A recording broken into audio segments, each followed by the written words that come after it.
Buenas noches. Hoy, 4 de noviembre del año 2020. Bienvenidos, bienvenidas a los miércoles académicos, actividad académica que organiza la Facultad de Ciencias Sociales, Educación y de la Comunicación. Doctor Guillermo Gomero Camones, decano de la Facultad de Ciencias Sociales, Educación y de la Comunicación. Doctor Rudecindo Penadillo Lirio, director del Departamento Académico de Educación. Magíster Edgar Mena Sánchez, director del Departamento Académico de Ciencias Sociales y Ciencias de la Comunicación. Distinguidos maestros de nuestra facultad, estudiantes que nos acompañan en esta actividad académica denominada Miércoles Académico. Bienvenidos, bienvenidas. Tenemos para noviembre ya la programación calendarizada y quiero empezar refiriendo que hoy, miércoles 4 de noviembre, empieza estas ponencias académicas el Magíster Segundo Armas Castañeda con el tema La pandemia en la mira, el relato de una pandemia omnipresente, un gobierno desconcertado y una ciudadanía ausente. El próximo miércoles 11 tendremos la ponencia del magíster Hilder Cruz Mostacero con el tema Reconstruyendo la identidad cultural a partir de museos y centros de interpretación. El miércoles 18 de noviembre, el magíster Rudy Medina Bedón con el tema Blended Strategies. Bueno, van a disculpar.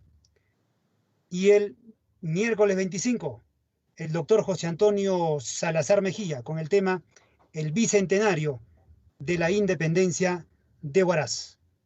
Antes de empezar de manera protocolar y oficial, quiero advertir que nos acompaña también el encargado de la Oficina de Responsabilidad Social de la Facultad de Ciencias Sociales, Educación y de la Comunicación, Magíster Edgar Herrera Tuya. Edgar, buenas noches. ¿Qué tal? ¿Cómo estás, Jaime? Muy buenas noches a toda la comunidad de nuestra facultad, de la Facultad de Ciencias Sociales, Educación y la Comunicación, de nuestra universidad, de la Universidad Nacional Santiago Antúnez de Mayolo y a la población en general. El día de hoy, tal y cual como tú lo comentabas, damos inicio a nuestro evento denominado Miércoles Académico, un espacio de discusión, de debate, que nace precisamente desde las tres disciplinas de nuestra facultad, de la Escuela Profesional de Ciencias de la Comunicación, de la Escuela Profesional de Arqueología y de la Escuela Profesional de Ciencias de la Comunicación. Estos profesionales van a estar en representación de estas escuelas y en representación de nuestra facultad, contribuyendo justamente con los diferentes temas desde su disciplina científica a la situación o a la coyuntura actual que se viene o que se vive a nivel regional. En ese sentido, es un trabajo que se está organizando desde la Oficina de Responsabilidad Social, conjuntamente con las autoridades y con la comunidad en general, y desde ya hacemos la invitación. Tú dabas a conocer la programación que tenemos para el mes de noviembre, y esto ya está en forma programada también para el mes de diciembre. Iniciamos precisamente el día de hoy con la primera exposición del Magíster Segundo Armas Castañeda, luego va a estar el Magíster Hilder Cruz Mostacero, también como el Magíster Rudy Medina Bedón, y para poder cerrar el mes de noviembre, el doctor José Antonio Salazar Mejía. También está la programación para el mes de diciembre, así que hacemos la invitación nuevamente a toda la comunidad y a la población en general para poder participar de este webinar denominado Miércoles Académico, organizado por la Facultad de Ciencias Sociales, Educación y de la Comunicación. La invitación está hecha justamente para poder contribuir en esta dinámica de discusión, de debate, de conocimiento sobre la coyuntura actual. Así que bienvenidos y bienvenidas nuevamente a este evento. Muchas gracias, estimado Jaime.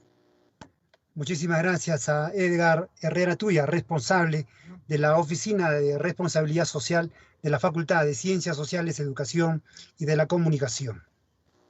Antes de ir a escuchar las palabras de nuestro decano, tengo también en la sala la presencia del director del Departamento Académico de Educación, el doctor Rudecindo Penadillo Lirio, a quien voy a pedir que también pueda vertir las expresiones seguramente entre lo académico y tal vez entre esta realidad que nos corresponde vivir.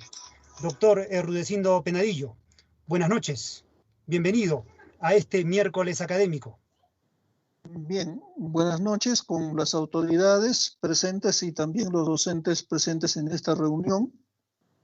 Para mí realmente es muy grato aunarme a esta reunión académica que se realiza por iniciativa de la Unidad de Responsabilidad Social Universitaria de nuestra facultad. Digo que esto es muy positivo porque estamos en una universidad y precisamente en la universidad se discuten ideas, ¿sí? Se comparten conocimientos, se comparte información y es muy bueno que hayamos implementado esta práctica en nuestra facultad y que siga en adelante, de repente consolidándose con de repente programas de mayor aliento, mayor alcance incluso, ¿sí? Y aprovechando el tema de la emergencia, la pandemia, creo que es un espacio para poder nosotros apreciar y compartir los conocimientos de nuestros colegas que muy dignamente se han ofrecido como voluntarios de los dos departamentos académicos, tanto de Ciencias Sociales como de Educación. Y tal como ha manifestado Edgar, en un primer momento son 4 ponentes para el mes de noviembre, seguramente vendrán otros 4 para el mes de diciembre, y con eso estaremos cerrando para el semestre 2021. Y como quiera que ya incluso está programado en el mes de enero el reinicio o el inicio del semestre 2022, seguramente también continuará esta programación para el siguiente semestre. Por lo demás, solamente desearles éxito a los ponentes que van a colaborar muy gentilmente con nosotros y desearles una feliz estadía de aprendizaje, sobre todo en esta reunión académica. Gracias por permitirme decirles algunas palabras a cada uno de ustedes. Ahora sí, dígame. Muchísimas gracias, doctor Rudecindo Penadillo, director del Departamento Académico de Educación de la Facultad de Ciencias Sociales, Educación y de la Comunicación. Muy bien. Antes de pedir la presencia del doctor Guillermo Gomero Camones, decano de la Facultad de Ciencias Sociales, Educación y de la Comunicación, debo indicar que esta actividad académica denominada Miércoles Académico se transmite a través de Radio Netunasam, Facebook Live y el Microsoft Teams, todos los miércoles a partir de las 6 de la tarde. Dicho ello, ahora tengo el grato honor de invitar al doctor Guillermo Gomero Camones, decano de la Facultad de Ciencias Sociales, Educación y de la Comunicación, para poder inaugurar esta actividad académica. Doctor Gomero, buenas noches. Recién está cargando. Muy buenas noches, Jaime.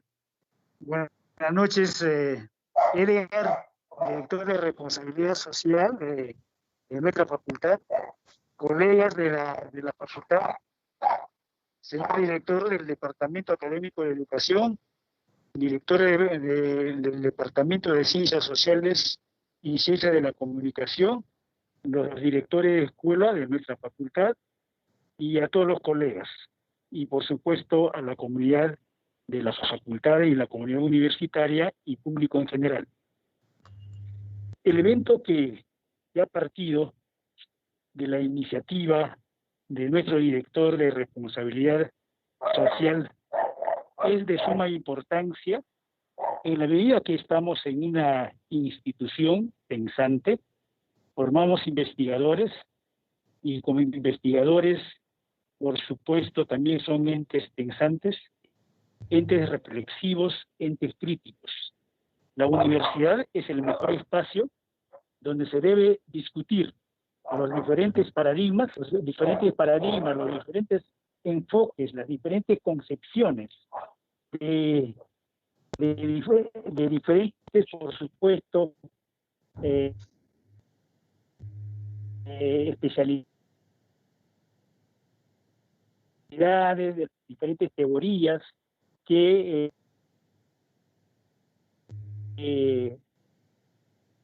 justamente que continuamente está pues en la agenda de la universidad como una institución donde tenemos el capital humano que tenemos que aprovechar al máximo y con el propósito de directo con nuestra toda la y de compartir también estos conocimientos con nuestros colegas. Tenemos colegas que tienen mucho de sus experiencias y el supuesto del resultado de sus trabajos. Y eso justamente hoy lo van a transmitir en estos eventos, en estas conferencias.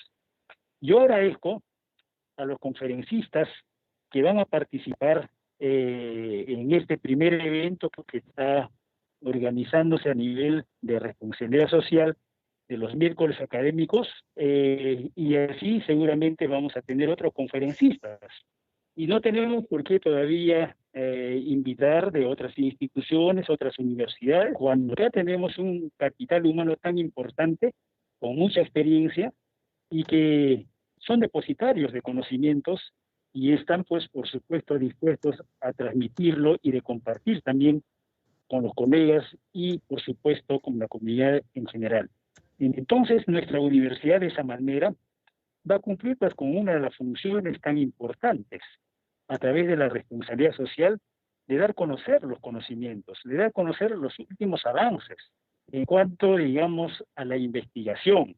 Y a través de nuestra facultad tenemos también, por supuesto, esa responsabilidad de hacerlo con nuestra comunidad, porque de hecho el aprendizaje tiene que ser permanente. Todos los días estamos aprendiendo.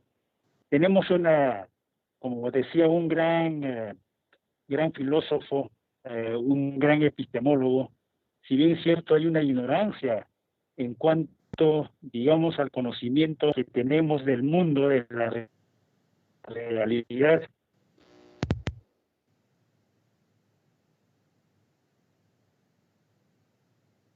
Sí, pero también tenemos pues, por supuesto, un conocimiento muy limitado. La ignorancia es infinita, pero el conocimiento es finito. Tenemos poco conocimiento. Entonces, eso nos invita, por supuesto, a desarrollar. Y, desde luego, no puede quedar, si no es el resultado de los trabajos de investigación, tenemos que tratar mejor a través de estas conferencias. Yo garantizo, y vamos a contar, tiene que institucionalizar. Espero que también en otras facultades, que es justamente antes, las universidades era un espacio tan importante donde había discusiones de diferentes concepciones, de diferentes teorías, de diferentes ideas, y hoy es lo que hace mucha falta. Estamos empezando y ojalá que todo esto realmente sea pues con un gran éxito y también la comunidad ya pues al menos saque sus propias conclusiones con respecto a los resultados de este evento. Yo agradezco al director de la Oficina de Responsabilidad Social, que estamos hoy en una situación muy especial. La pandemia, el coronavirus, que se ha extendido, se ha multiplicado a nivel mundial, y estamos pues también en base a esa particularidad, eventos de esta naturaleza, también virtual, porque claro, es muy importante, desde luego, y extrañamos justamente conferencias presenciales donde hay una relación directa entre los expositores y por supuesto el auditorio que participa en eventos de esta naturaleza. Pero ya, ojalá que en un futuro no tan lejano ya tengamos la vacuna y nuevamente retomemos, ingresemos a nuestra universidad y estos eventos se desarrollan con mayor frecuencia. Tenemos un director con esas ganas, con ese ímpetu, con ese dinamismo, ¿no? Con esa vehemencia, y eso siempre lo ha demostrado. Y yo lo felicito a Edgar, que él con ese compromiso, con ese interés con esa identificación que ha demostrado con nuestra facultad, está organizando este tipo de eventos y hay que apoyarlo todos nosotros. Y agradezco una vez más. Doy por inaugurado los miércoles académicos. Como punto de partida, pues tenemos ahí conferencistas que van a empezar ahora, hoy día, y así sucesivamente vamos a tener otros profesionales que también van a participar en las conferencias ya programadas. Muchas gracias. Muchísimas gracias al doctor Guillermo Gomero Camones, decano de la Facultad de Ciencias Sociales, Educación y de la Comunicación. Muy bien, la actividad miércoles académico ha sido inaugurada. A partir de ello, entonces, sin más preámbulos, vayamos a presentar al magíster segundo Armas Castañeda. Él empieza con este webinar denominado Miércoles Académico. El tema para hoy, la pandemia en la mira, el relato de una pandemia omnipresente, un gobierno desconcertado y una ciudadanía ausente. Magíster segundo Armas Castañeda, buenas noches. Hay que advertir que nos están escuchando a través de Radio Netunasam. También nos siguen a través del Facebook Live y en la sala del Microsoft Teams tenemos a 51 asistentes. Buenas noches nuevamente, magíster segundo Armas Castañeda. Buenas noches. Solamente por un problema técnico, quisiera saber si Owen tiene las diapositivas capturadas para que él pueda pasarlas. Sí, ya. Nos confirma que sí, maestro segundo. Ok, entonces podemos empezar. Podemos empezar, maestro. Adelante, Owen.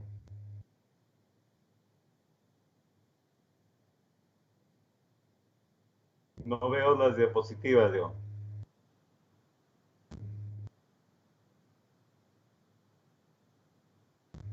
¿Perdón? Las diapositivas ya se observan, maestro segundo. Sí, está cargando en mi caso. Un momentito, por favor, y empezamos. En cuanto lo vea.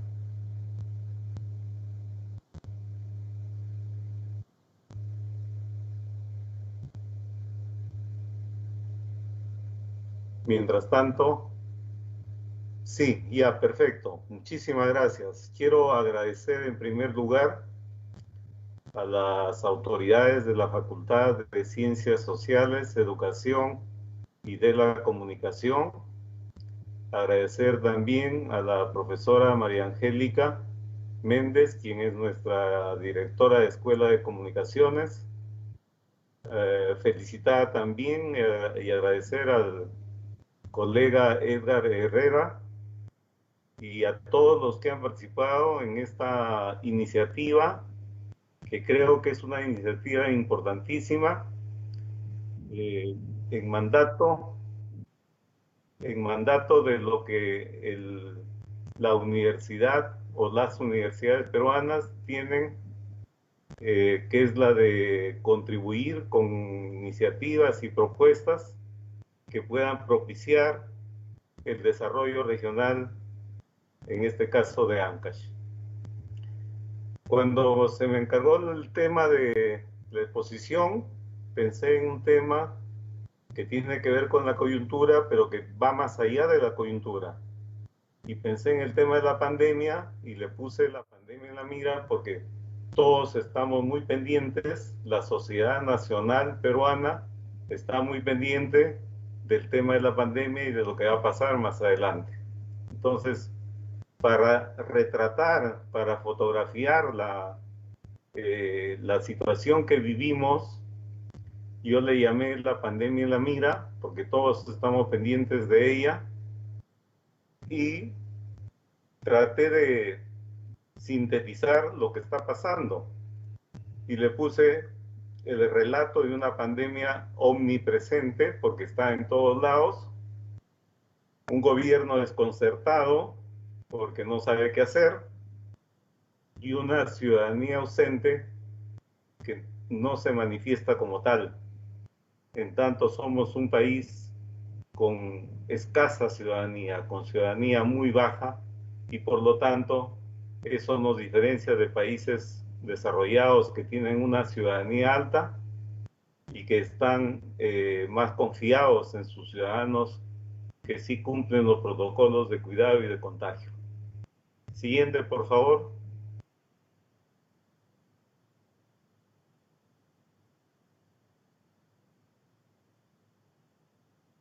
Ah, ok. Ok, muchas gracias.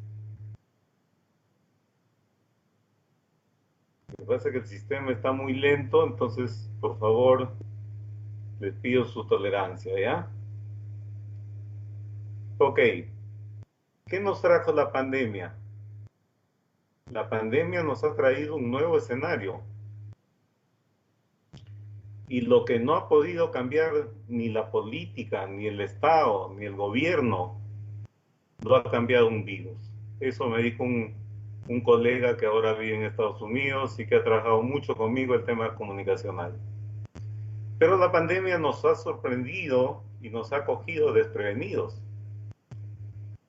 Y no solamente nos ha traído el virus, que es el que nos tiene agobiando permanentemente, sino que nos vino a recordar algunas cosas que estaban en transición, pero que todavía nosotros como país no lo sentíamos tanto. Y es que la pandemia nos vino a recordar que estamos en una nueva época, que estamos transitando de la sociedad industrial a la sociedad de la información y que estamos transitándolo muy lentamente. Una sociedad de la información donde hay superabundancia de información y ahora no tiene poder el que tiene información, sino el que toma las decisiones utilizando esa información y el que toma decisiones inteligentes, oportunas para generar cambios, innovaciones. Dos, nos vino a recordar que estamos viviendo la era de la ficción y el espectáculo, de ahí los programas de reality show, y ahora todo ha cambiado porque todo es ficción, todo es espectáculo y todo es representado. Nos vino a recordar también que estamos viviendo la era del distanciamiento y la virtualidad gracias a las TICs, porque esta es la hora de la virtualidad. La virtualidad no ha venido, así como las otras dos cosas anteriores, no ha venido para durar durante el tiempo de la pandemia, para estar acá con nosotros durante el tiempo de la pandemia solamente, sino que es una característica fundamental de la sociedad de la información a la que debemos ya acostumbrarnos. Hay colegas incluso de otras universidades que están esperando que pase la pandemia para poder regresar a sus aulas. Eso probablemente se va a dar, pero probablemente la educación virtual, por ejemplo, el teletrabajo, la teleeducación, la telecompras, el telemarketing y todo lo demás va a ser virtualmente. ¿Y qué más nos trajo? Nos trajo como consecuencia una crisis recesiva global que ya ha empezado, pero que va a ser mayor incluso que aquella que tuvimos en 1929 con el tema de la crisis recesiva internacional, que se le llamó la Gran Depresión, y esta crisis que nos está trayendo la pandemia va a traer consecuencias muy funestas para la sociedad global.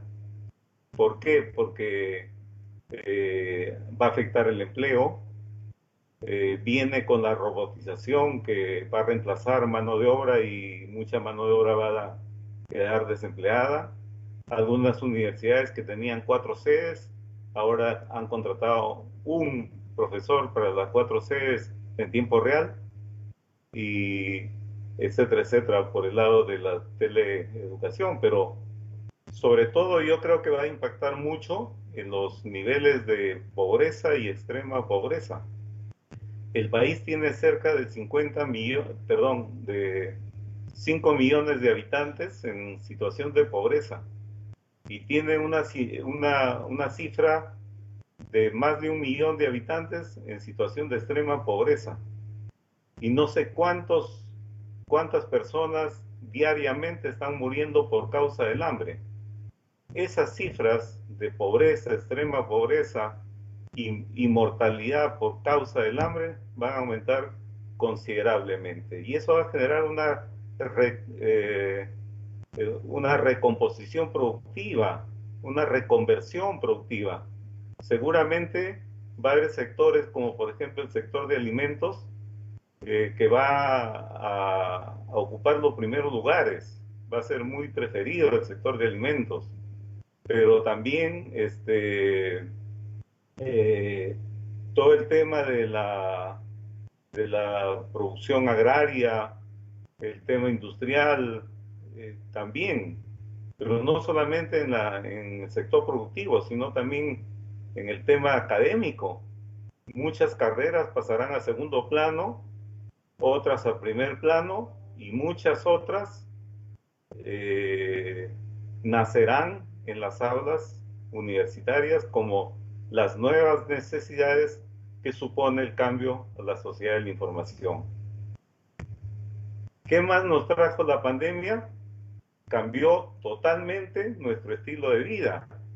De la noche a la mañana nos cambió la vida. Yo de la noche a la mañana pasé al encierro como muchas personas de la sociedad globalizada. Lo que quiero decir es que la pandemia nos ha puesto en vilo a toda la sociedad globalizada y no solamente a nosotros en el caso del Perú. ¿Y qué pasó con estos cambios de estilo de vida? Primero, la invasión de lo público a lo privado. Lo público prácticamente ha cedido su espacio a lo privado. ¿Por qué? Porque ahora desarrollamos más nuestra vida hacia adentro, en la casa, que hacia afuera, en lo público. Entonces, hay una hegemonía de lo privado frente a lo público, que ha renunciado por el caso de la pandemia. La vida cotidiana se ha reorganizado hacia adentro. Tenemos todo en la casa. El delivery es la palabra mágica para agenciarnos de víveres, de bienes y de todo lo que queremos. Tenemos teleeducación, teletrabajo, telemercado, telemedicina y teletodo. Es la época de las distancias, porque tele es distancia. Como a pesar de la distancia, como con las nuevas tecnologías de información y comunicación, todo lo podemos obtener en la casa. Si no queremos ir al estadio del partido, lo vemos en la casa. Si no queremos ir a hacer mercado, tenemos telemercado. Si no queremos ir a la universidad, podemos hacer curso de la universidad de la casa, etcétera, etcétera, etcétera. Nos relacionamos también diferente. Ahora tenemos estas aulas virtuales que son el Zoom, el Team, el BBB y otras, el Meet y todas las demás que nos permiten juntarnos para hacer nuestras relaciones sociales. Por ejemplo, mucha gente hace karaokes vía estas aulas virtuales. Otra gente se reúne para dar el pésame a algún familiar de algún conocido que haya fallecido, y así sucesivamente, o para tomar simplemente un café virtual y para intercambiar puntos de vista o conversar como parte de una situación de relación humana. Y por último, y entre otras cosas, nos comunicamos diferente. Yo ahí quiero ser muy tajante porque hay gente que piensa que en la sociedad de la información, en la sociedad actual, no hay comunicación. Yo no creo eso. Yo lo que creo es que hay una comunicación diferente, distinta, porque es una sociedad distinta. Así como cambió el mundo industrial, la sociedad industrial, cuando los campesinos o los agricultores tuvieron que trasladarse a trabajar en las zonas fabriles y tuvo que mudarse prácticamente a esas zonas fabriles, alrededor de las zonas fabriles, y construir su casita ahí, que luego dio paso a los burgos y luego a las grandes ciudades, y cambió toda la geografía urbana.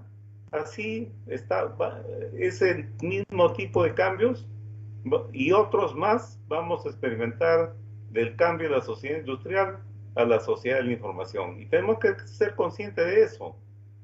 Y claro, toda sociedad se construye sobre la base de un sentido común, de un relato país, de una sociedad que comparte una visión única, común. Pero todo lo que se estructura, se desestructura. A eso Durkheim le llamaba anomia social, ¿no? Pero se desestructura para dar paso o tránsito a una nueva sociedad. En esa situación estamos, en ese camino estamos, ¿no? Entonces, lo que se viene es algo nuevo, totalmente nuevo, totalmente nuevo. Entonces, por ejemplo, en comunicación nos comunicamos diferente. Ya no estamos frente a una comunicación reflexiva, profunda, desarrollada. Estamos frente a un tipo de comunicación más epidérmica, más veloz. Hasta nos dan número de palabras para comunicarnos. No podemos hacer textos muy largos. La gente no lee más de 1 o 2 párrafos y a veces pone like sin leer nada. ¿Por qué? ¿Qué hay detrás? A veces comparten, pero no saben qué es lo que están compartiendo. No generalizo, pero por lo general se estila eso. Pero ¿qué más hay? Hay una nueva gramática, que es la gramática abreviada. Los chicos ya no escriben toda la palabra. Hay una economía del lenguaje que va a tener que resolver la RAE, tiene que adaptarse. Y todos tenemos que adaptarnos a la nueva sociedad de la información. Hay nuevos códigos, nuevos lenguajes, discursos simplificados y epidérmicos. Nuestra generación era una generación donde se valoraba mucho el argumento, la argumentación, la capacidad de argumentar. Hoy no, hoy las comunicaciones son muy epidérmicas y ha cambiado muchas cosas más que por tiempo ya no voy a abordar. Y me quedé con la diapositiva en blanco. Bueno, ya. ¿Qué nos recordó también la pandemia? Y muy rápidamente, que estamos ya, está en marcha un nuevo modelo organizacional y un nuevo modelo de organización conectada en red, donde ya no se producen fundamentalmente, porque eso no quiere decir que ya no exista la industria, así como la agricultura no desapareció con la industria tampoco desaparece con la sociedad.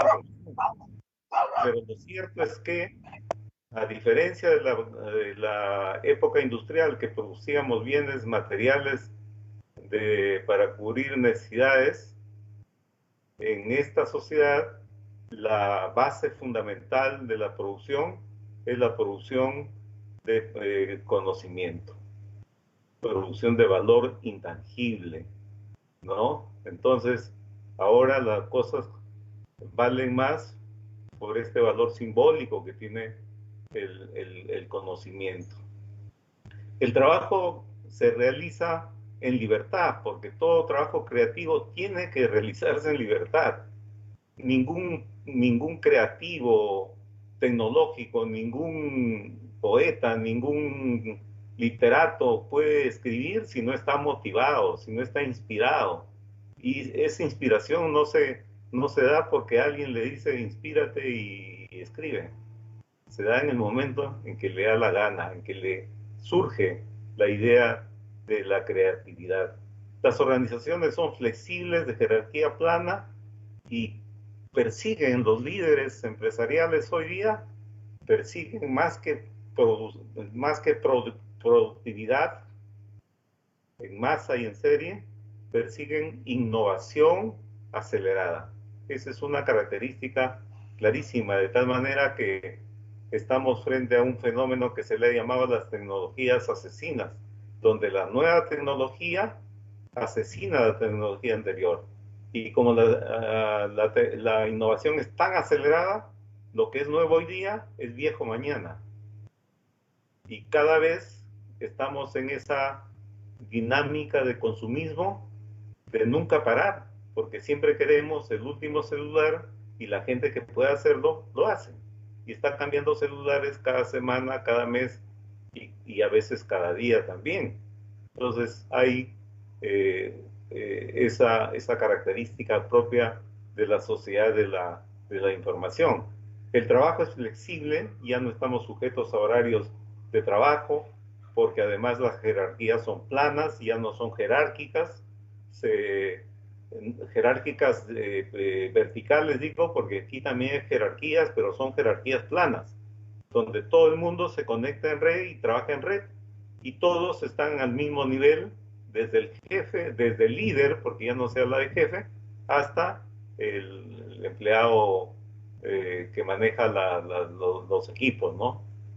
La importancia de la comunicación, porque la comunicación, más que vaso comunicante y transmisión de información, que es otra cosa, que no es comunicación, sino información, la comunicación es el vaso comunicante que hace posible que todos compartamos un mismo sentido común en la organización. Y ese mismo sentido común se llama cultura organizacional. De ahí la importancia de la comunicación. El valor del trabajo en equipo. Antes se trabajaba en grupo y cada cual, en la cadena productiva, cada cual hacía su trabajo y punto. Ahora no, ahora es un trabajo interactivo, en equipo, sinérgico, en torno a un mismo o solo objetivo. Todos trabajan en equipo y en torno a un solo objetivo. La necesidad de construir acuerdos, porque tiene que haber disposición al cambio, y el cambio solo se hace cuando todos nos ponemos de acuerdo en torno a lo que queremos. Entonces, la flexibilidad es otra, y la adaptación al cambio para saliendo de la zona de confort es una de las características fundamentales. Y los medios, y los grandes medios de comunicación, ¿cómo se están portando en este contexto de pandemia? Yo le he puesto bailando al ritmo de la pandemia. ¿Qué es lo que ustedes perciben o qué es lo que yo percibo en los medios de comunicación? Que la lógica de la configuración del rating como estrategia para lograr los fines pecuniarios que persigue toda empresa, legítimamente también, no se han modificado. Sigue lo mismo. Pero para esta configuración del rating se ha planteado desde varios ángulos. Primero, hay un monopolio de la agenda periodística donde pareciera que el único tema y el único problema que atraviesa el país es el tema de la pandemia. Y eso no es cierto. Eso descontextualiza el tema y lo convierte en un tema monótono, ¿no? Descontextualizado, donde el dramatismo de la pandemia se elabora a partir de un show o un espectáculo dramático. Es eso. Y lo que nos trae como consecuencia eso, nos trae como consecuencia la construcción, la configuración de un imaginario colectivo, ¿no? Que nos deja la sensación de angustia, de temor, de zozobra, inseguridad, incertidumbre, etc. Y en tanto los medios de comunicación trabajan con el espacio electromagnético, que es de todos los peruanos, del Estado de todos los peruanos, y que tienen dos fundamentales leyes o normas que cumplir, responsabilidades que cumplir, que es la responsabilidad social y la responsabilidad empresarial. Yo me pregunto, ¿dónde está la responsabilidad empresarial, social en este caso? La responsabilidad pública. ¿Es responsable trabajar de esta manera para generar generar en el público, en la audiencia, situaciones de zozobra, incertidumbre, inseguridad, angustia, temor. No es su rol, no es su único rol. Parece que el país no tuviera otros problemas. Nunca o casi nunca se habla de las consecuencias que va a traer la pandemia y de lo que tenemos que estar pendientes para estar preparados, porque si no va a ser una cosa muy, muy fuerte y muy problemática enfrentarla, ¿no? Pero sí quiero reconocer una mención honrosa a los medios regionales y locales, y en este caso muchos colegas también de la región Ancash, que cumplen dos funciones fundamentales, ¿no? La primera es que estos medios regionales y locales, casi sin rating y sin ganar sumas altas de dinero, a pesar de eso, sí son importantes espacios de conexión entre el Estado y la ciudadanía. Cumplen ese rol.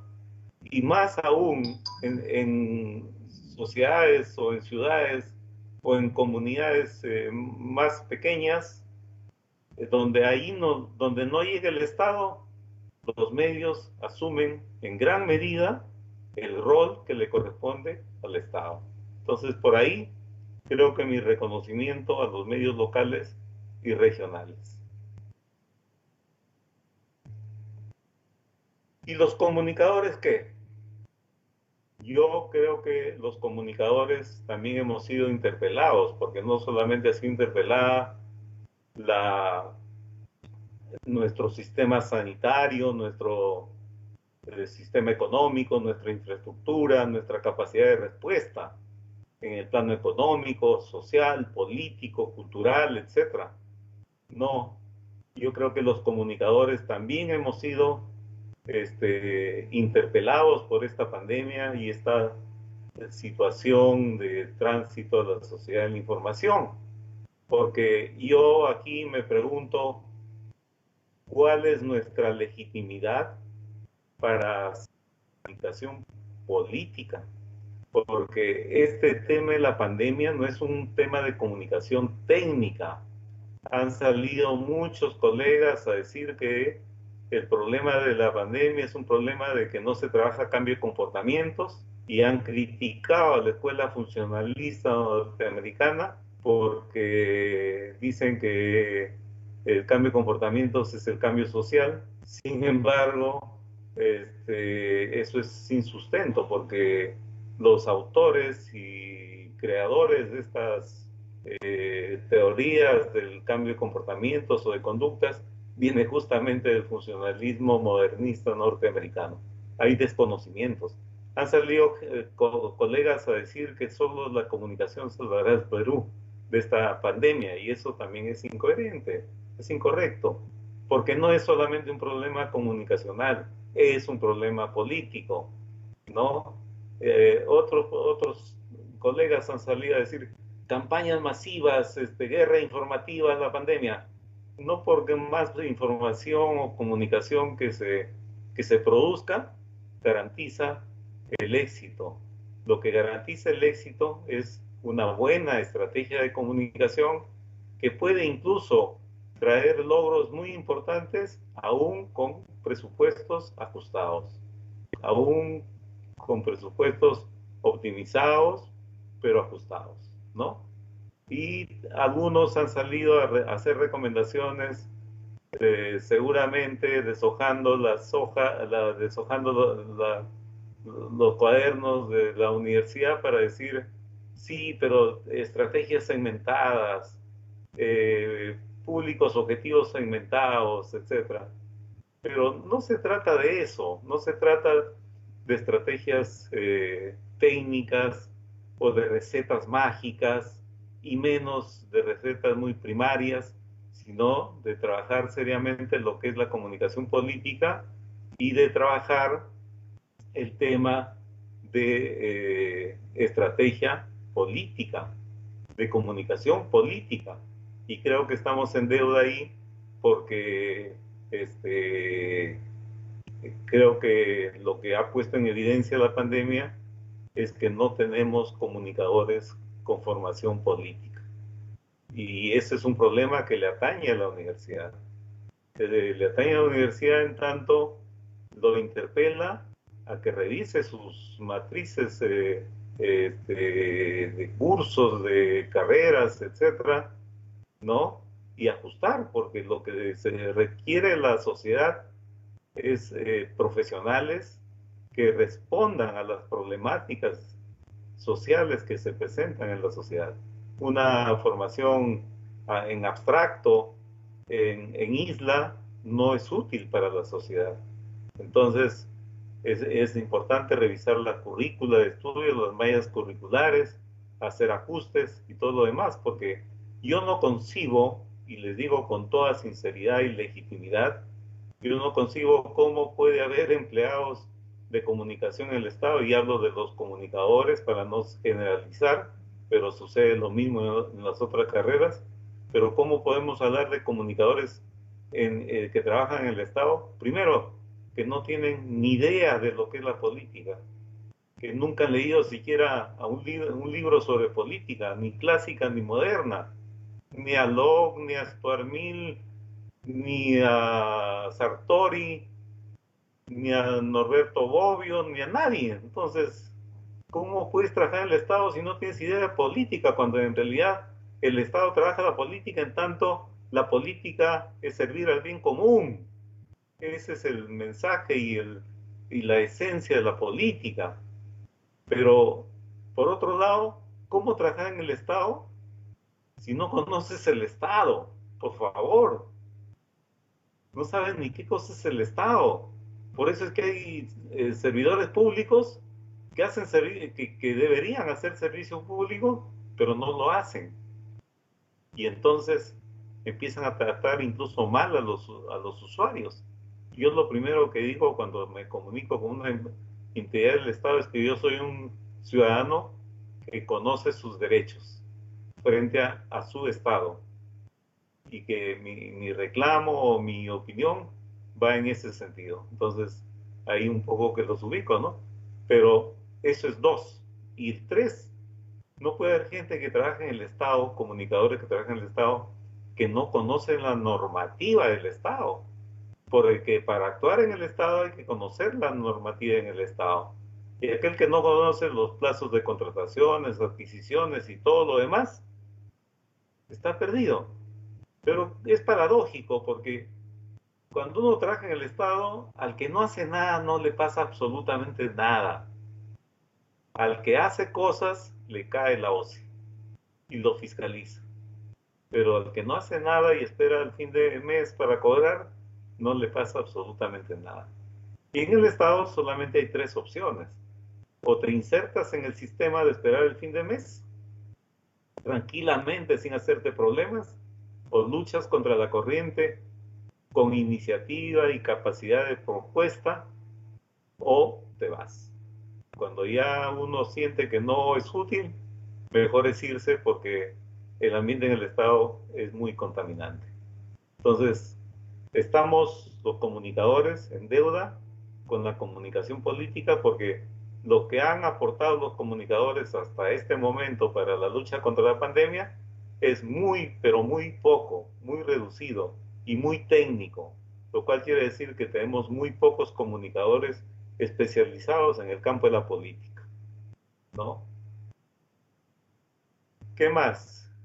La ecuación de la pandemia. Y aquí hay, lo único que quiero decir, yo enseño un curso de semiótica y lo hice pensando también en ellos, que son chicos de tercer ciclo, pero con un vuelo intelectual muy alto que me ha sorprendido, y ya ojalá que me escuchen, pero hay un grupo que ha hecho una exposición espectacular y que les he sugerido que hagan un pequeño librito, aunque sea de eso.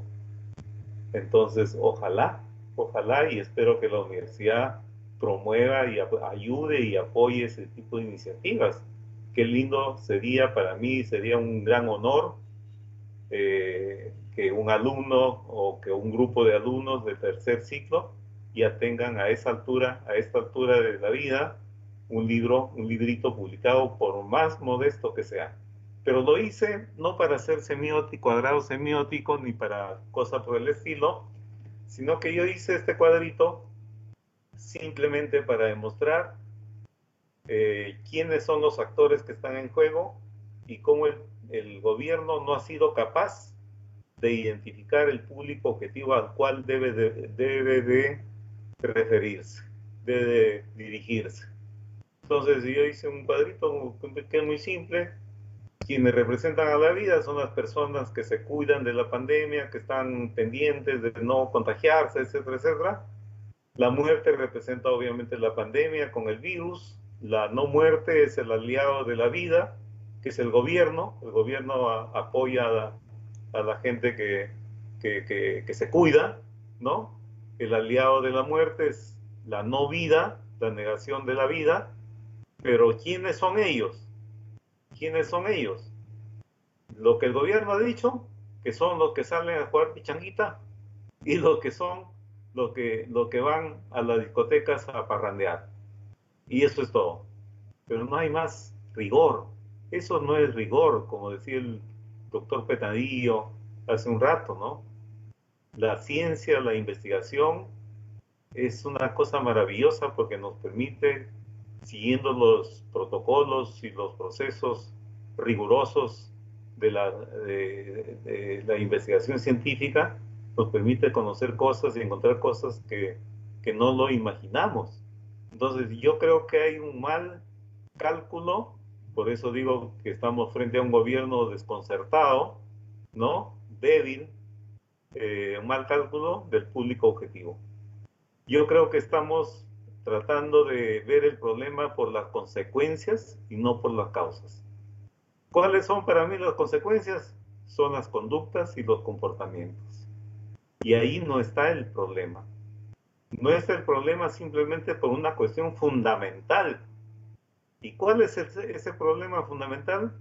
Es que la conducta y el comportamiento son expresiones o manifestaciones de la cultura. Entonces, ¿dónde hay que buscar los dispositivos que están actuando para activar esos tipos de comportamientos y conductas? Está en la cultura. Entonces, ¿qué hay que hacer? Investigar, pues, investigar qué hay detrás de esos comportamientos. Es como en las barras bravas, como comentaba previamente con mi amigo Jaime Dextre, ¿no? En las barras bravas, los chicos en mancha son muy violentos, pero solos no. Yo conozco varios. Pero ¿qué hay detrás de la vida de esos chicos que se manifiestan con una conducta violenta, que es la consecuencia? Hay un montón de cosas. Hay hogares disfuncionales, hay divorcios, hay peleas, hay hasta violaciones, hay peleas con los padres, orfandad y un montón de cosas. Y esos son los dispositivos que activan ese tipo de conductas. Aquí también, aquí es lo mismo. Hay dispositivos que hay que investigar que están activando ese tipo de conductas de gente que se expone al riesgo, se contagia y se hace daño a sí mismo y hace daño a toda la sociedad.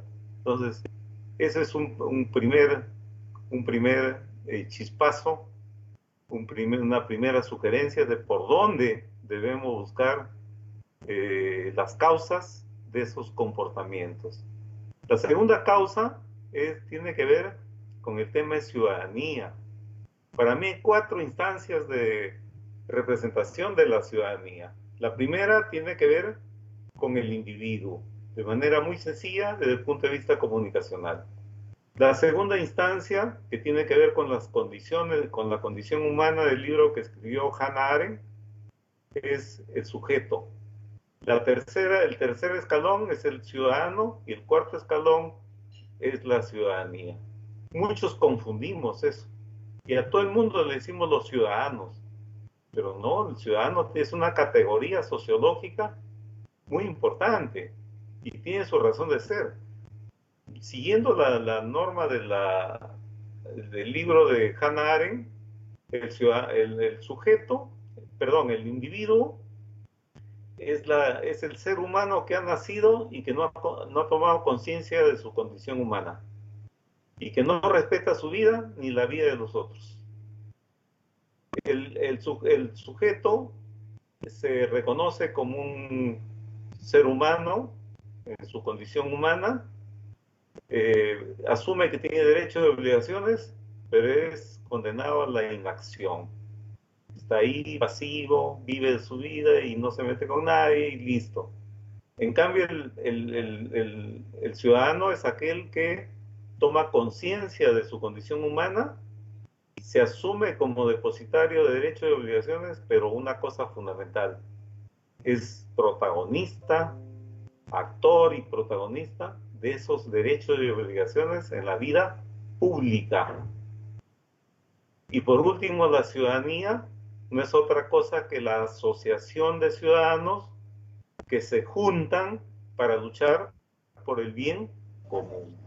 Entonces, si yo miro el escenario del Perú, puedo decir que somos un país sin ciudadanía y sin ciudadanos, que somos un país de sujetos. Ese es nuestro programa. La persona que va se expone al contagio es un sujeto, porque no está pensando ni en sus hijos, ni en su familia, ni en sus amigos, ni en sus vecinos, ni en la sociedad y finalmente ni en su país. Entonces hay ausencia de ciudadanía.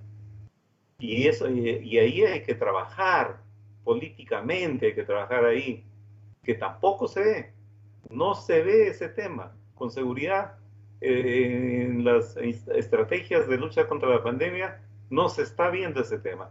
Y en tercer lugar, el problema de la pobreza y la extrema pobreza en la que vive mucha gente, situación además en la que enfrenta esta situación de la pandemia por su vulnerabilidad, ¿no?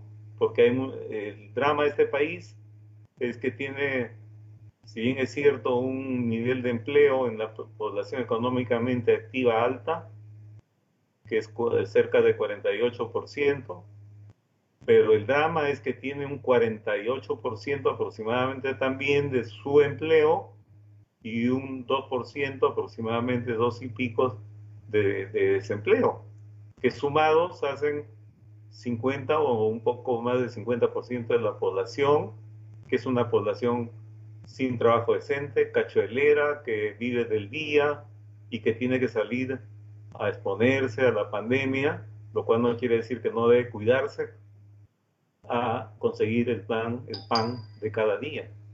Y entonces es ahí el gobierno, ahí la política tiene que intervenir, porque no podemos ser ajenos a esa realidad. Es la gente más vulnerable que tiene el país. En síntesis, buscar la estrategia, porque lo que está fallando es la estrategia. El objetivo está claro, las tácticas hay, pero no porque uno trabaje y haga cosas, gana el partido, sino porque la estrategia no está clara.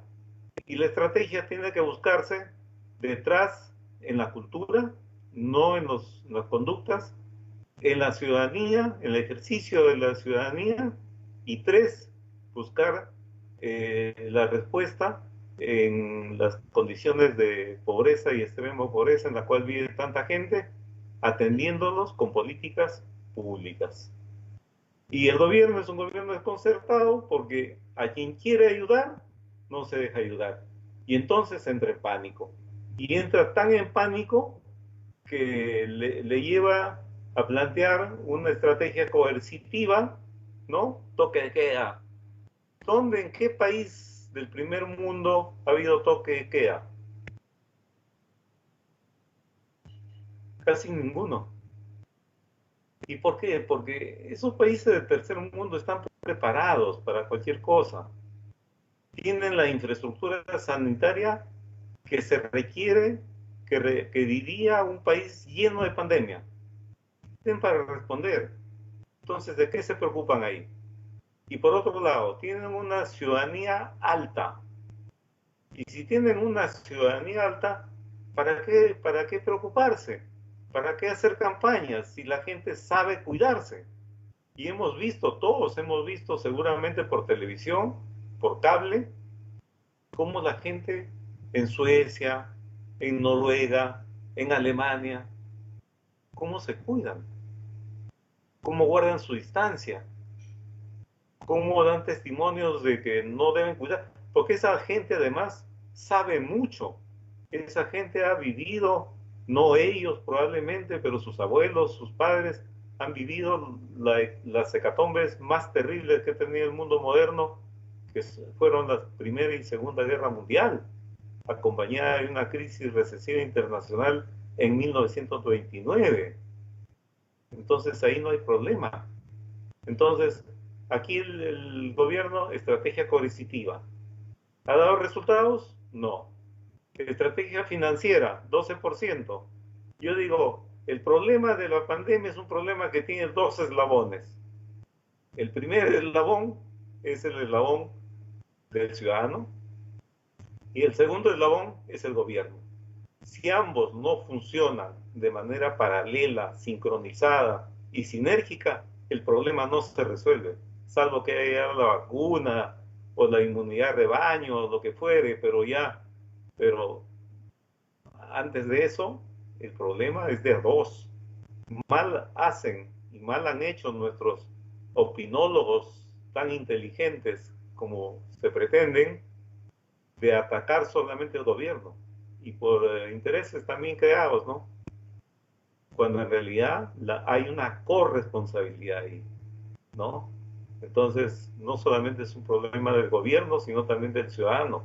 Y si los dos trabajan juntos y se acuerdan estrategias conjuntas, el tema se puede resolver en un toque. Pero bueno, no es así, ¿no? Y las estrategias han estado en el camino preventivo de cambio de comportamientos. Esas estrategias las hacen todos los días las enfermeras técnicas del sector salud, de lo cual yo soy testigo, pues he trabajado en varios proyectos grandes de comunicación en salud. Y no puede ser esa la estrategia del gobierno, no puede ser esa la estrategia del comunicador que dice que conoce comunicación política y está recomendando cuestiones técnicas. Eso no es la respuesta. Entonces, ya desesperado el gobierno ha implementado la estrategia del miedo y la estrategia de complicidad, que yo jamás la implementaría, porque esas estrategias ya fracasaron en el Perú con el tema del CODE. Y por último, reiterar simplemente lo que ya expliqué en el gráfico.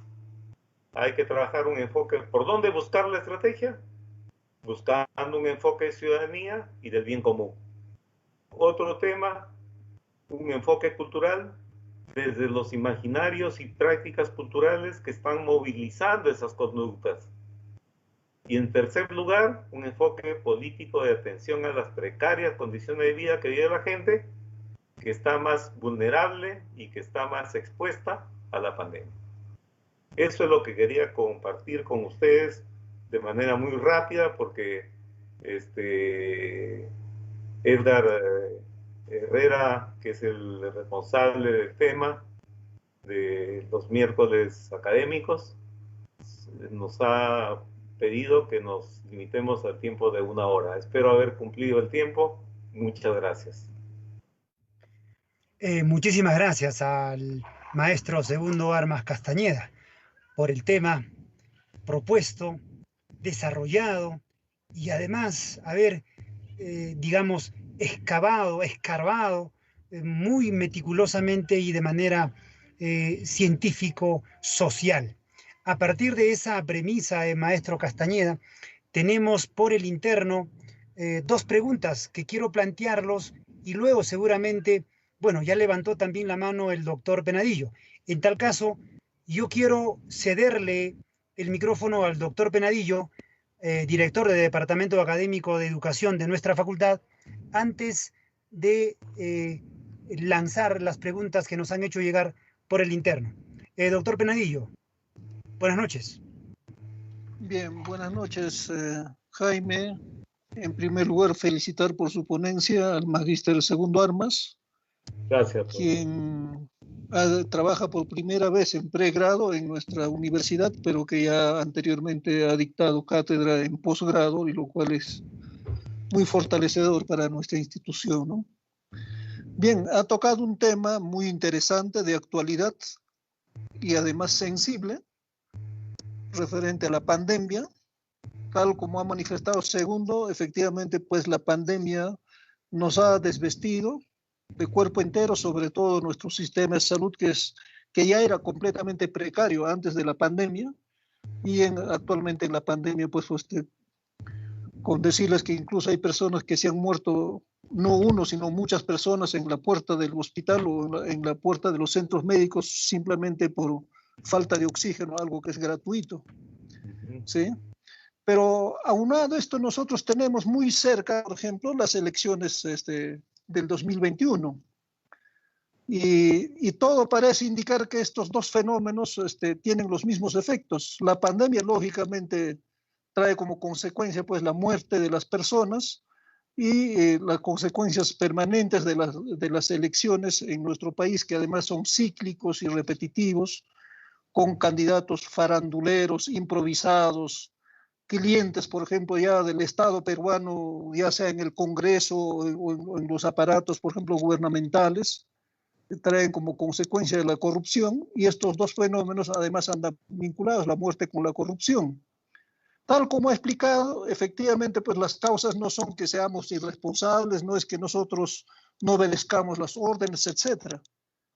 Concuerdo con Segundo cuando manifiesta las causas son de carácter cultural, ¿sí? Las causas son una ciudadanía responsable, es pensar con un sentido nacionalismo, por ejemplo, buscar el bien común antes que el bienestar personal. Entonces, la pregunta que le formulo a Segundo es lo siguiente, ¿no? A ver, ¿cuál es su opinión, por ejemplo, del rol de los comunicadores? Ya nos ha explicado, por ejemplo, que ha sido muy importante, pero además, por ejemplo, no ha sido, por ejemplo, en algunos aspectos muy relevante el papel de los comunicadores. Y cómo se viene, por ejemplo, el rol de nuestros comunicadores visos ya próximo, por ejemplo, las elecciones de 2021, aunado a este fenómeno de la pandemia. Eso sería mi pregunta para el magíster Segundo. Muchísimas gracias, doctor Penadillo. La respuesta del maestro Segundo Armas Castañeda. A ver, creo que hay necesidad de abordar rápidamente el tema de las elecciones, ¿no?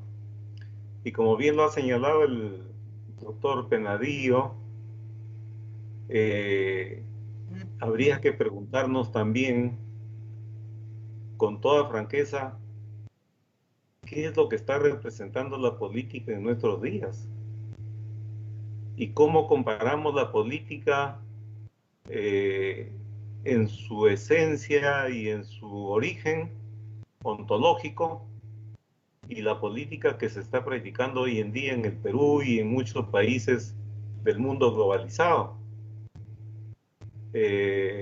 Cuando surgió la política, surgió como un espacio deliberativo para luchar por el bien común, como dice Hannah Arendt cuando habla de los antiguos y los modernos. Hannah Arendt señala que los antiguos ingresaban al mundo del mundo público con todo el vigor para servir al bien común y alcanzar la trascendencia, entre paréntesis, de dioses. O sea, no entraban a la política no para otra cosa que no fuera para servir a la gente y para trascender en la vida y alcanzar esa dimensión de dioses en la cual ellos creían. Y los modernos, decía Hannah Arendt, entran a la política para satisfacer el bien particular y por pura vanidad. Porque no quieren, no es verdad que quieran trascender, es verdad que quieren dar a conocer su narcisismo, su egocentrismo, etcétera, etcétera. Y eso es verdad. Y en eso se ha transformado la política. La política se ha transformado en, yo digo siempre, en apolítica, en la negación de la política. Se ha negado la esencia de la política porque todo es invertido. Yo en un momento le llamé, en la época de Fujimori, le llamé la magalización de la política, porque la política se convirtió en chisme y en esas cosas, y menos tratar temas de prioridad nacional, que son los grandes temas de desarrollo de los pueblos. Y ahora tenemos un Congreso, hemos tenido un Congreso realmente decadente, hoy tenemos otro Congreso totalmente decadente y no sabemos qué nos espera. Comentaba con Jaime también al inicio y hablábamos de cuántos candidatos se presentan aquí en el Perú y cuántos en Estados Unidos o en otros países desarrollados o en vía de desarrollo como Chile, por ejemplo. Y el tema ahí es cultura política, ¿no? El hecho de que se presente tutti mundi, como dicen vulgarmente el pueblo, expresa que somos un país muy variopinto y que somos un país de mucho ensayo, ¿no? Porque se presenta cada improvisado que no sabe ni siquiera lo que hace y lo que dice. Y cualquiera de nosotros podríamos ser más inteligentes y podríamos aportar más en política, pero no nos animamos porque tenemos el temor de estrellarnos contra esta lógica antipolítica que prima hoy en día en el país, ¿no? Entonces, solo explica la gran cantidad de políticos que postulan porque somos ese país variopinto que no ha logrado avanzar en la construcción de su democracia y sobre todo en la construcción de la política, ¿no? Entonces, no me augura buenas esperanzas. No creo que haya cambios sustantivos en este asunto, ¿no? Es lamentable, desesperanzador, pero esa es nuestra realidad. Yendo al tema ya más de la pregunta, yo lo que he señalado es que los comunicadores también nos hemos sentido desnudados, interpelados por esta pandemia. Y lo que evidencia es que no hay comunicadores políticos. Yo me preguntaba en una ponencia en ICA, con los periodistas de ICA, ¿cuántos comunicadores realmente hemos leído un libro sobre política? ¿Cuántos comunicadores, autocríticamente, cuántos comunicadores tenemos por lo menos algún acercamiento a la política? ¿Cuántos comunicadores tenemos alguna experiencia política? ¿Cuántos comunicadores tenemos formación política? Muy pocos. Muy pocos. Y los pocos que hay, encima, confunden la política, la comunicación política, con el marketing. Y yo tengo un amigo muy cercano que dijo un día en una exposición que la política en realidad es el marketing político. O sea, el manual de Joan Costa en acción, que no es más que comunicación difusión, ¿no? Y eso no debe ser. Creo que las universidades deberían incorporar con seriedad la formación en comunicación política. Ya la Católica está preparando un doctorado, una maestría, perdón, en gestión pública. Pero yo creo que no basta gestión pública. Creo que hay que trabajar más abordadamente en comunicación política y como parte de ello, trabajar gestión pública, comunicación gubernamental, comunicación de la administración pública.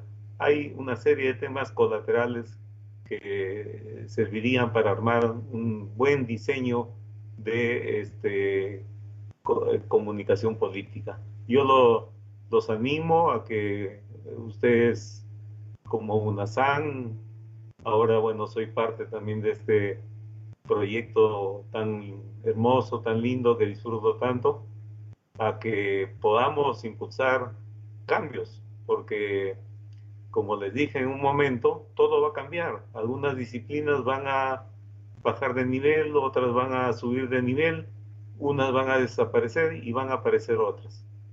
Entre esas otras, comunicación política debe ser una de las que tengan preferencia, porque aportaríamos mucho con eso a la sociedad y al desarrollo regional, porque la comunicación ahora ya no es como antes, es el último renglón del proyecto, del plan, donde se decía difusión de las actividades. Felizmente se ha puesto en valor la comunicación y ahora la comunicación es transversal a todas las disciplinas académicas, ¿no? Y a buena hora. Gracias. Muchísimas gracias al maestro Segundo Armas por la respuesta a la pregunta del doctor Rudecindo Penadillo. Habíamos indicado que teníamos dos preguntas y una de ellas es la siguiente. En su opinión, ¿cuál cree que debe ser el rol de las universidades en la construcción de la democracia para mejorar la ciudadanía del país?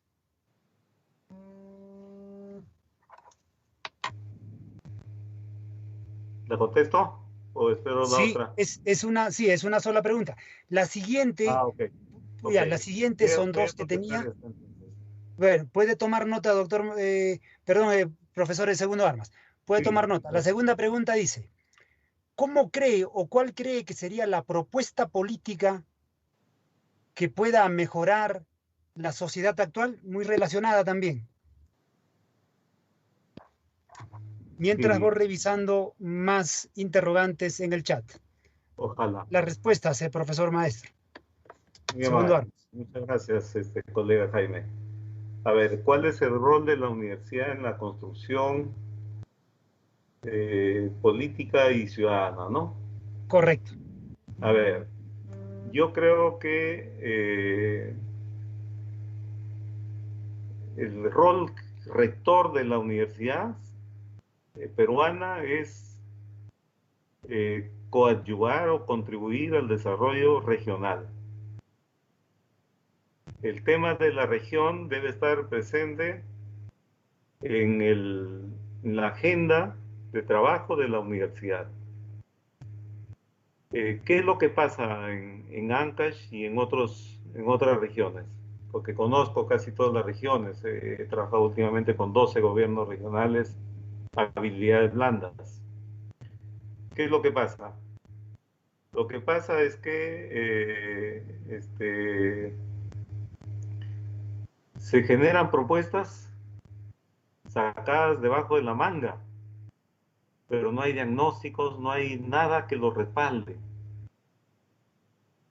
Y yo creo que desde la Oficina de Responsabilidad Social de la universidad, con el profesor Ernesto, se puede impulsar un proceso de diagnóstico participativo de la región Ancash en todas sus latitudes y con un grupo de expertos sistematizar esa información y generar un documento que sintetice todas esas demandas y esas necesidades que tiene la gente realmente para que los tomadores de decisiones políticas puedan tener un marco de referencia para sus ofertas electorales y para sus planes de acción. Eso para mí sería una cosa espectacular y sería un aporte sumamente valioso al desarrollo de la región.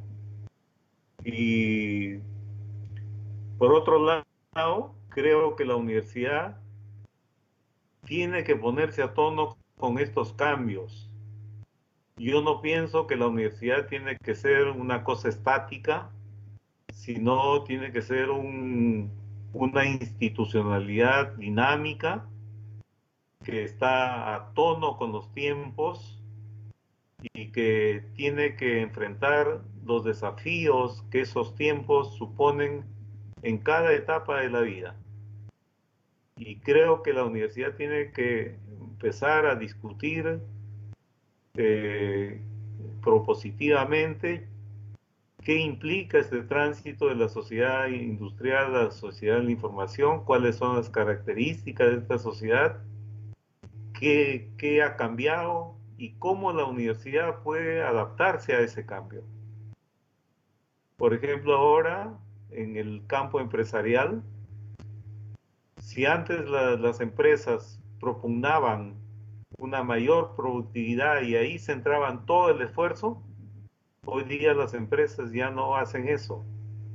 Las empresas no apuestan ya por la productividad, apuestan por la innovación acelerada.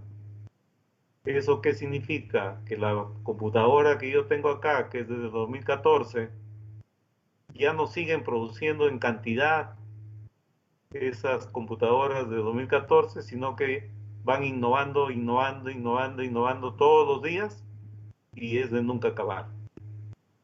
Y tienen un público cautivo que los sigue y que son consumidores de sus productos. Entonces yo creo que la universidad debería, esa es una modesta opinión a mis autoridades de la universidad, pero la universidad debería entrar en un proceso de revisión o de reingeniería de la oferta educativa que tiene. Porque, como dije hace un rato, muchas carreras van a quedar obsoletas. Y muchas carreras que estaban relegadas probablemente pasan al primer plano. Y muchas carreras que no existen, habrá que crearlas. Porque se van a necesitar nuevas especialidades. Por ejemplo, en el tema de liderazgos empresariales o organizacionales, ya no podemos seguir pues con la idea del jefe, del capataz y del que da órdenes. Fácilmente puede haber un diplomado, una maestría enfocada a la formación de líderes. Por ejemplo, ¿no? Me imagino, ¿no? O una carrera, una instancia educativa que tenga que ver con la organización moderna y el cambio organizacional. Otro del lado de la filosofía, el cambio de época, que no somos conscientes de que estamos viviendo un cambio de época, por Dios. Eso es como haber pasado de la agricultura a la industria. No puedo concebir yo cómo no somos tan conscientes de eso. Tenemos que ser conscientes de eso. ¿Por qué? Porque esos son los nuevos retos que supone la sociedad futura. Y si no nos ponemos a tono con esos nuevos retos, lamentablemente nos vamos a quedar, como siempre, rezagados. La sociedad industrial en Europa, siglo XVIII y XIX, pujante. Nosotros hemos tenido ni siquiera sociedad industrial, sino los primeros talleres fabriles de 10, 15 personas en el Perú a principios del siglo XX. Y los los sociólogos se preguntan si hemos logrado construir una sociedad industrial para llamarnos ahora sociedad postindustrial. Y todos coinciden que ni siquiera hemos sido capaces de construir una sociedad industrial. Y entonces, ¿cómo no es legítimo que nos llamemos sociedad postindustrial? No hemos sido capaces de construir una sociedad capitalista. Difícil llamarnos sociedad postcapitalista. No hemos sido capaces de formar una sociedad moderna. Difícil llamarnos sociedad posmoderna. ¿Por qué? Porque siempre estamos a la saga.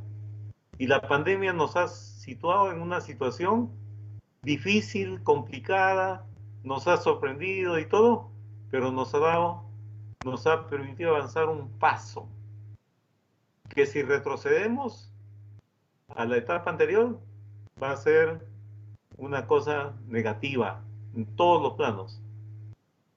Pero también eso implica que hay que actuar con creatividad para enfrentar los nuevos desafíos que supone la sociedad de la información, con un mundo globalizado, con una virtualidad real, con una interacción entre lo global y lo local, y que tomar en cuenta y tomar en serio que estamos viviendo una sociedad cosmopolita. De tal manera que si no tomamos en cuenta todos esos y otros elementos que son propios de la sociedad actual, no vamos a poder enfrentar en buenas condiciones los nuevos retos que supone la sociedad de la información, que vendrá con todo nuevo. Porque hay gente que he escuchado decir, en los tiempos pasados habían principios, valores, etc. Sí, pues eran los principios y valores de esa sociedad. Queda en nosotros, que somos los protagonistas de esta nueva sociedad, en crear los nuevos sentidos, que tiene que ver también con los valores, los principios y todo lo que tiene que ver con una sociedad nueva que está en formación. Gracias. Muchas gracias, maestro Segundo Armas. 2 preguntas más y con esto concluimos. Sí, 2 preguntas más. Espero, bueno, esas son las inquietudes de nuestros estudiantes y lo voy a resumir. Voy a resumir las preguntas. Tome nota, profesor Segundo. Sí. ¿Cómo la pandemia afecta la socialización en nuestro país más que estar preocupados por otras sociedades? Bueno, es la inquietud de uno de nuestros estudiantes. Otra pregunta, relacionada también a la anterior. ¿Cómo legalizar las microempresas en los gobiernos regionales y distritales de nuestro país a partir de esta pandemia? Con eso concluiríamos, maestro Segundo. Gracias, muy amable, Jaime. Bueno, legalizar las microempresas, ese es un tema jurídico, legal, ¿no? Lo que yo comentaba con mis alumnos no sé si fue de planificación estratégica, pero les mencionaba que yo veo mucho TV5, canal francés, y veo mucho canal español. Y les hablaba de cosas, de emprendimientos. Eso ha sido con el curso uno de mis cursos. Y les decía que en el caso de Francia, por ejemplo, un ganadero no solamente tiene ganado, sea poco o mucho lo que tenga, pero no solamente tiene ganado. No es que como aquí, ¿no? Que no le damos valor agregado a nuestros productos y lo vendemos, y los intermediarios son los que se llevan todo. Allá no, allá han cortado con los intermediarios. Cada productor, ganadero, agrícola, lo que fuere, si el productor es ganadero, con seguridad el dueño del ganado no vende su leche, no vende la leche del ganado, sino que lo transforma, le da valor agregado y con seguridad produce excelentes quesos de altísima calidad. El productor de uva no es que está pensando en cosechar su uva y venderlo como fruta, sino que está pensando en sus bodegas de vino y vinos de altísima calidad. El frutero no está pensando vender su fruta, está pensando en darle valor agregado y crear conservas de alta calidad también. Y así sucesivamente. Y eso es lo que diferencia un país productor, un país de primer mundo, productor con valor agregado, con un país en vías de desarrollo que, como nos ha dicho el sistema de Naciones Unidas, que produce solamente para el autoconsumo, mirándose hacia adentro, hacia el ombligo, y no mire el mercado, no trabaja la asociatividad, no produce en volumen, no le da valor agregado, los precios de los transportes es demasiado altos y no hay nichos de mercados y no hay nada.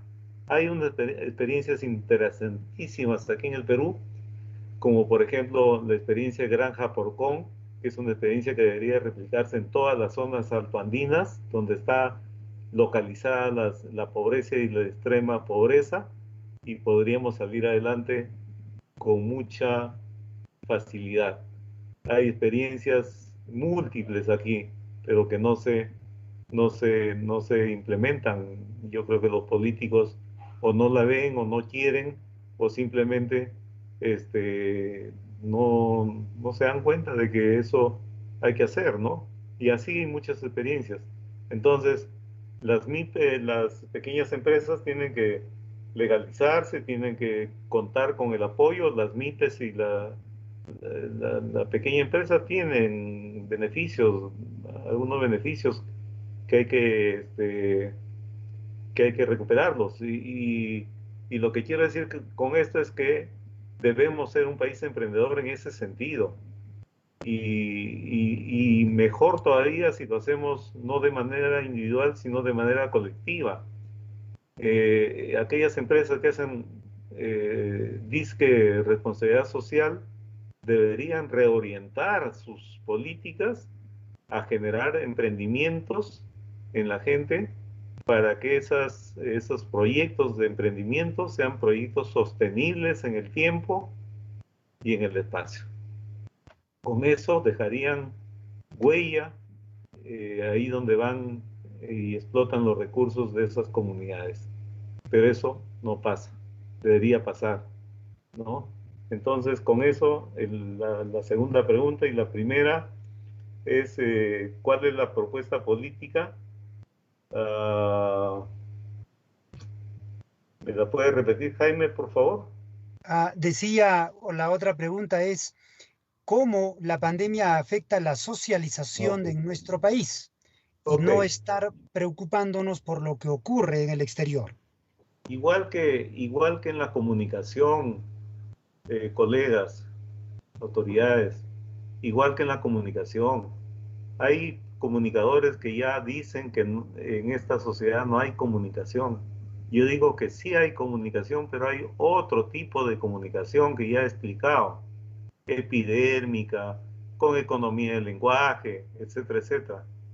La socialización también no es que haya desaparecido. Quien me pregunta esto es alguien que está extrañando las formas de socialización anteriores, que ya son del pasado, porque ahora hay nuevas formas de socialización. Y he explicado con ejemplos ese tipo de socializaciones.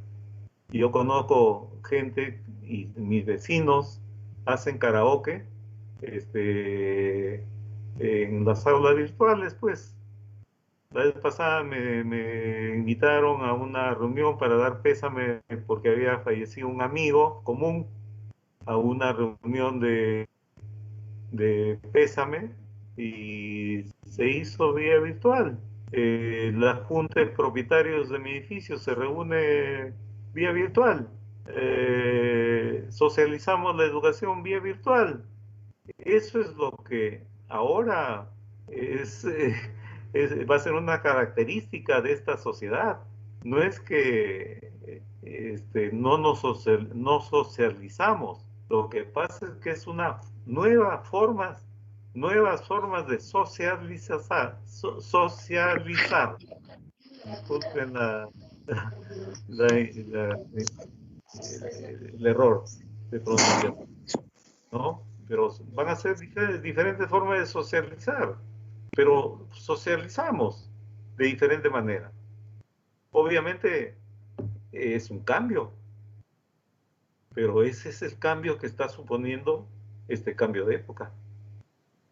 Y creo que no todavía no aceptamos de que estamos viviendo ese cambio de época, cuando en realidad es más cierto que la certeza. Disculpen el término, pero es redundante a propósito, ¿no? Entonces, no es que no haya socialización. Lo que pasa es que ya no hay socialización como estábamos acostumbrados. Hay nuevas formas de socializar, que es diferente. Así como no es que no haya comunicación, hay nuevas formas de comunicación. Que seamos críticos a eso, correcto. Yo soy crítico, por ejemplo. Crítico a la economía del lenguaje, crítica a la superficialidad, al uso de códigos, de signos diferentes, distintos. Pero tengo que aceptar que esa es la nueva forma de socializar en la sociedad de información, de comunicar en la sociedad de información, ¿no? Y las universidades van a tener que redefinirse. La Real Academia tiene que enfrentar el tema de la economía y el lenguaje, por ejemplo, pero las universidades tienen que redefinirse también. Por eso es que cuando hacemos educación virtual, no es lo mismo que educación real, presencial. No es lo mismo. Por favor, miren, yo lo digo con toda honestidad porque no creo que no es dañino, pero yo estoy con mi agüita acá, pero también estoy con mi pastelito acá, ¿no? Y estoy con mi cafecito acá y voy interactuando con la gente, voy conversando con los alumnos y eso no mortifica y ni interrumpe a nadie. Y hago una cosa animada, o sea, no es pesado. Dos horas pasa como si nada y los mismos chicos reconocen de que no se siente el tiempo. Y yo tengo un curso de 3 horas, 2 cursos de 3 horas, y pasa el tiempo rapidísimo.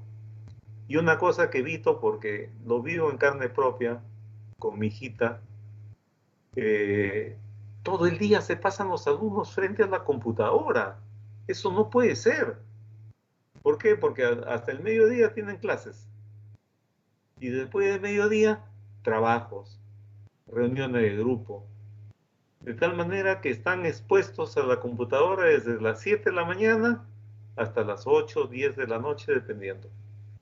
¿Por qué? Porque les dejan un montón de trabajos, porque como no pueden asumir todo en la clase, les dejan trabajos y trabajos y trabajos. Y entonces yo no quiero trabajos improvisados. Yo no quiero trabajos trasnochados. Yo no quiero trabajos inconsistentes, con falta de rigor. Prefiero darles un mínimo y prefiero garantizar en clase que lo que hablamos, lo que discutimos, porque yo trabajo la perspectiva constructivista de Schutz.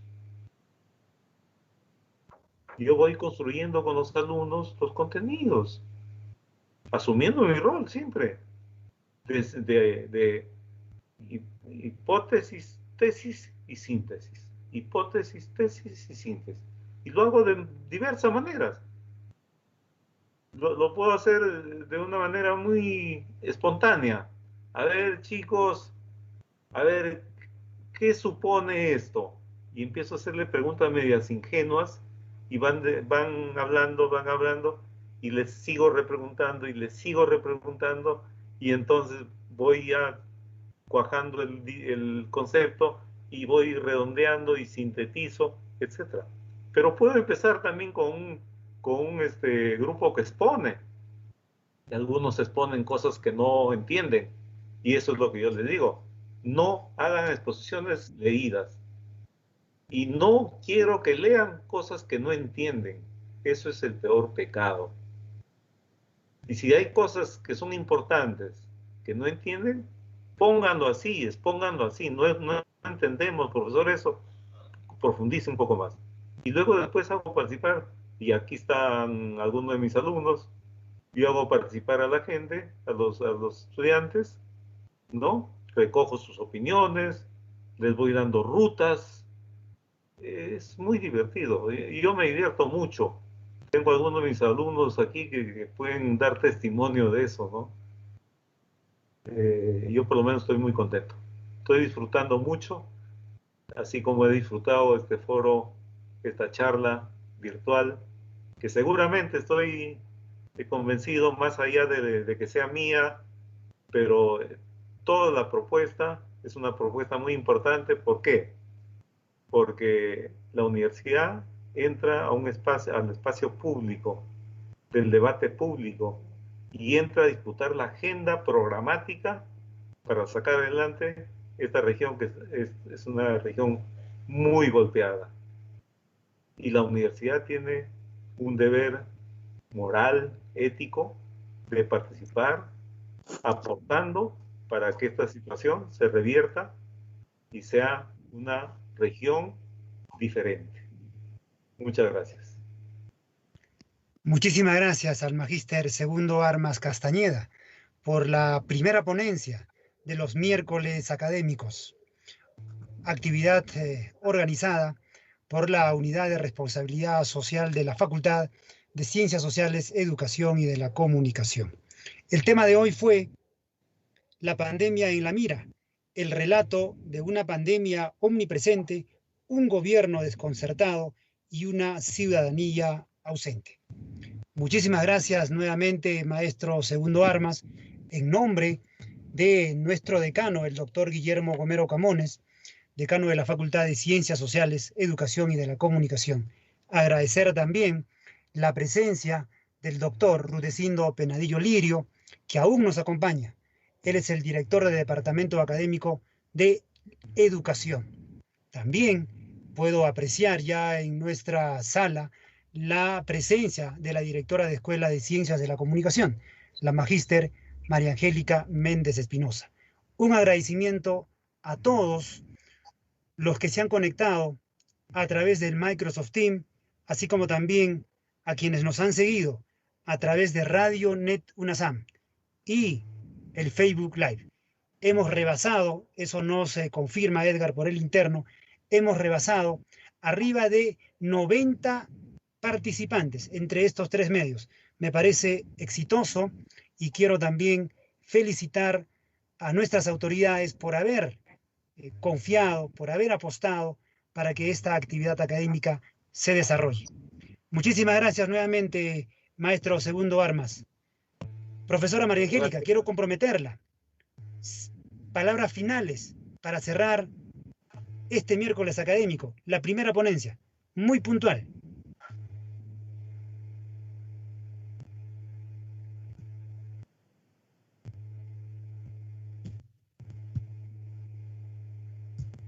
Bueno, el tema de conectividad a veces nos falla.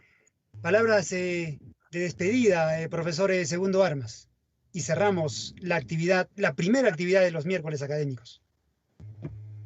Yo felicito a todas las autoridades, a nuestro decano, a nuestros jefes de departamento, a nuestros directores de escuelas, a los responsables de responsabilidad social, que es nuestro colega y amigo Edgar, a todos, a ti Jaime, a todos, a los alumnos que nos acompañan, a la población en general.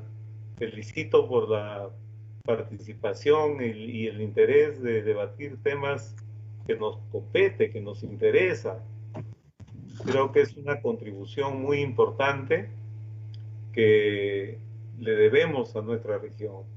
Yo quiero mucho a esta región y quiero mucho a esta universidad también, y quiero aprovechar la oportunidad para decirlo.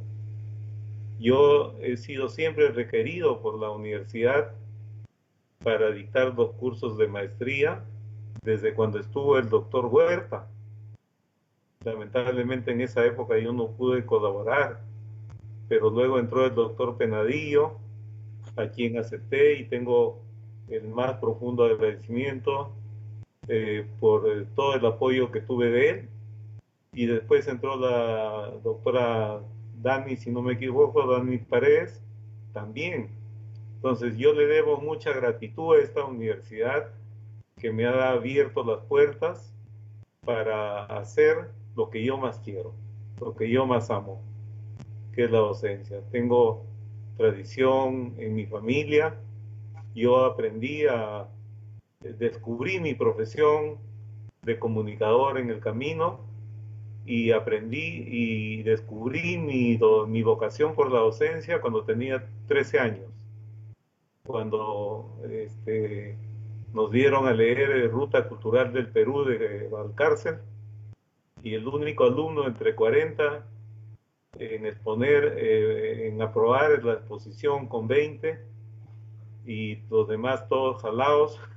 Es una anécdota que yo cuento con orgullo. Fue a los 13 años. El único aprobado fui yo, con 20, y los demás sacaron 0, ¿no? Y dije, no, tengo que dedicarme a la docencia en algún momento de mi vida. Pero yo estaba empezando, yo soy provinciano, igual que muchos de ustedes, me vine a Lima y tengo el orgullo de decir que he pasado por la cadena productiva en el sector industrial. De obrero he pasado de toda mi vida, desde obrero hasta gerente y asesor en estrategia y comunicación del Estado, cosa que yo lo cuento con mucho orgullo y como ejemplo para mis alumnos, a quien siempre todos los días les doy un mensaje de esperanza y de aliento para que potencien sus capacidades y salgan adelante, porque la educación, así estén ahora los reality shows y todas esas cosas, la educación seguirá siendo el motor del cambio. Muchas gracias, Jaime, por darme esta oportunidad, y muchas gracias a mis autoridades que así lo han permitido también. Y me siento muy honrado de haber inaugurado con la charla que da hoy día este ciclo de actividades que van a resultar seguramente muy beneficiosas y de mucha contribución a la comunidad. Muchas gracias.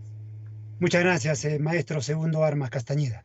Y para cerrar y poner punto final a la primera ponencia académica, profesora María Angélica, muy puntual, buenas noches, y usted cierra la actividad. Buenas noches y bueno, gracias por darme la palabra. Felicitar realmente y agradecer al profesor Segundo Armas por habernos compartido esta charla esta noche tan interesante, y felicitarnos todos por haber estado también presentes en estas actividades que cuando pensamos que se iba a iniciar o que se iniciaba esta situación, que no podíamos hacer tantas actividades, pero nos damos cuenta que hay mucha recepción de nuestros estudiantes, de mucha gente sobre la actividad académica que está realizando en nuestra universidad. Entonces, yo quiero felicitarlos también a los que han estado acompañados, a muchos de ellos nuestros alumnos, a los colegas del Departamento de Educación y al público en general que nos ha acompañado esta noche, y los invito también a esta iniciativa que ha tenido la Oficina de Responsabilidad Social de seguir acompañándonos en las otras actividades los siguientes miércoles. Muchas gracias, Jaime. Muchísimas gracias, profesora María Angélica Méndez Espinosa. De esta manera concluimos el primer miércoles académico, y para el miércoles 11 estará con nosotros el magíster Hilder Cruz Mostacero con el tema Reconstrucción de la identidad cultural a partir de museos y centros de interpretación. Buenas noches, muchas gracias a cada uno de ustedes. Hasta el próximo miércoles. Bueno.